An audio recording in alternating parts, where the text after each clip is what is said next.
तिवारी जी का सवाल आया है। BEL है इनके पास 123 शेयर्स 209 पर इन्होंने लिया हुआ है और हाल फिलहाल की खरीद लग रही है, हल्के मुनाफे में भी हैं स्टॉक में।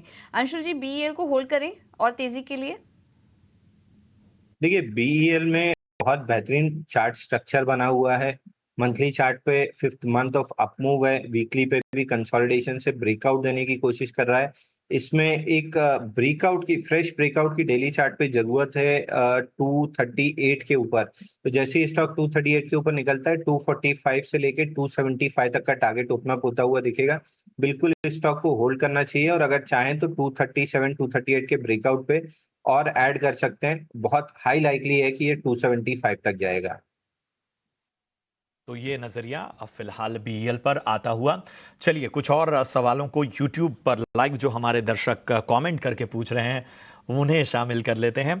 हेमंत द्विवेदी साहब हैं और इन्होंने सीमेंस पर नजरिया जानना चाहा है।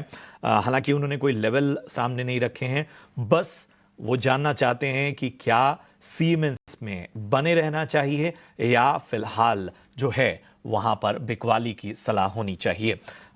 रमेश जी, सीमेंस पर जरा बताइए क्या नजरिया है। कोई लेवल जो है वो नहीं बताया हेमंत द्विवेदी जी ने, उन्होंने बस पूछा है कि सीमेंस में बने रहना चाहिए या यहां पर प्रॉफिट बुकिंग करनी चाहिए। देखिए, सीमेंस के अंदर बात करें तो एक स्ट्रॉन्ग बिजनेस मॉडल है और जिस तरह से हम लोग देख रहे हैं कि एनर्जी सेगमेंट के अंदर कंपनी परफॉर्म कर रही है और particularly make in India export ऊपर जो है कंपनी काफी अच्छा स्ट्रॉन्ग फोकस कर रही है। जिस तरह से हम लोग देख रहे हैं कि ईवी सेगमेंट जो है आने वाले दिनों में ईवी की डिमांड काफी स्ट्रॉन्ग रहेगी और पावर सेक्टर के अंदर जो है वो इस तरह की कंपनी काफी अच्छा करेगी। तो लॉन्ग टर्म नजरिया डेफिनेटली बुलिश है।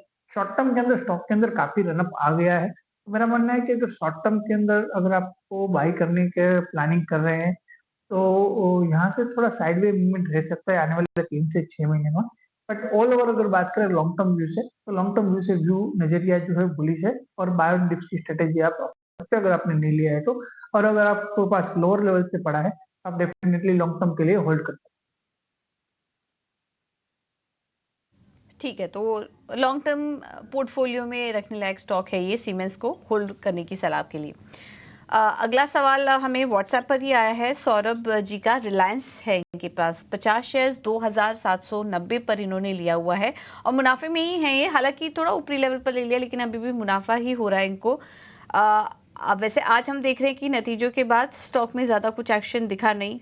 नतीजे अनुमान के मुताबिक ही थे, उसके बाद स्टॉक हम देख रहे हैं कि फ्लैटिश ही कारोबार कर रहा है। ये करीब 8000 के मुनाफे में है स्टॉक में, रिलायंस में। बात नहीं हो पाई कि ट्रेडिंग का नज़रिया है या लॉन्ग टर्म के लिए इन्होंने निवेश किया हुआ है। लेकिन अंशुल जी, अगले टारगेट्स आप क्या देख रहे हैं अब रिलायंस में इसके बाद? देखिए पूजा जी, शॉर्ट टर्म या बीटीएसटी के नजरिए से कल क्लोजिंग शो में मैंने इसको बीटीएसटी दिया था 2985 3000 का टारगेट लेते हुए। तो टारगेट डन करने के बाद थोड़ा सा नीचे आ रहा है, बट ओवरऑल देखें तो 89 वीक्स का बेस ब्रेकआउट था 2600 के आसपास।